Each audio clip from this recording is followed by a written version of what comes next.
Framing question with how much, অর্থাৎ how much দিয়ে আমরা কীভাবে ইংলিশে কোশ্চেন গঠন করব বা ডব্লিউএইচ কোশ্চেন গঠন করব আমরা খুব সহজভাবে জেনে নেব। এই জন্য এই স্ট্রাকচারটি আমাদের ফলো করতে হবে। হাউ মাচ প্লাস এভি, তোমরা যেন auxiliary verb, subject plus MB অর্থাৎ মেন ভার্ব প্লাস আদার্স। তোমরা জানো যে হাউ মাচ কখন ইউজ হয়।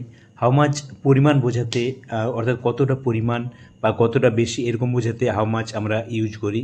এখানে এক্সাম্পল দেখো, অবনী লাভস শিলা ভেরি মাচ, অবনী শিলাকে খুব ভালোবাসে। এখানে হাউ মাচ দিয়ে আমরা যখন কোশ্চেন করব, কোশ্চেনে কিন্তু হাউ লেখা থাকবে ব্র্যাকেটের মধ্যে। আমরা পরিমাণ বোঝালে আমরা হাউ মাচ, হাউ এর সাথে মাচ ইউজ করব। অবনী লাভস শিলা ভেরি মাচ, অবনী শিলাকে খুব ভালোবাসে। এখানে দেখো কত বেশি ভালো, ভেরি মাচ এখানে আনসার হবে। তাহলে হাউ মাচ আমরা স্ট্রাকচার কী বসবো, হাউ মাচ প্লাস দেখো এভি, এখানে লাভস, এখানে অক্সিলারি ভার্ব নেই, অ্যামিজার ওয়াজওয়ার হ্যাজাবের নেই, এই জন্য আমরা কী আনবো, ডাজ। তোমরা যেন ভার্বের সাথে এস বাই এস যোগ থাকলে ডাজ আসে। ডাজ অবনী, দেখো সাবজেক্ট এখানে এভির পরে সাবজেক্ট বসবে, সাবজেক্ট কী আছে অবনী। লাভ, তখন কিন্তু কী হয়ে যাবে, লাভ, এস আর থাকবে না, কারণ ডাজের সাথে ডুয়ের সাথে যোগ হয়েছে। How much does Abani love Shila.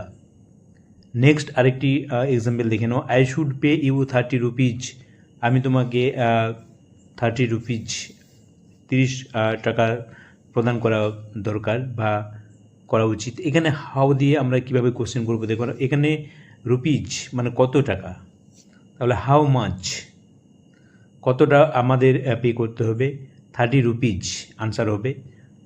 How much structure অনুযায়ী কী বসবে, হাউ মাচ শুড, এভি আছে, সাবজেক্ট আই, মূল ভার্ব মেন ভার্ব হচ্ছে পে ইউ, 30 রুপিজ বাদ আছে। তোমরা জানো যে আনসার পার্ট যেটা হবে সেটা ডব্লিউএইচ কোশ্চেন ক্ষেত্রে বাদ যাবে। আমরা যখন ডব্লিউএইচ কোশ্চেন গঠন করব, যেটা নিয়ে কোশ্চেন করতে হবে সেটা নিয়ে কোশ্চেন করলে যে আনসারটি পাওয়া যাবে সেটা বাদ যাবে।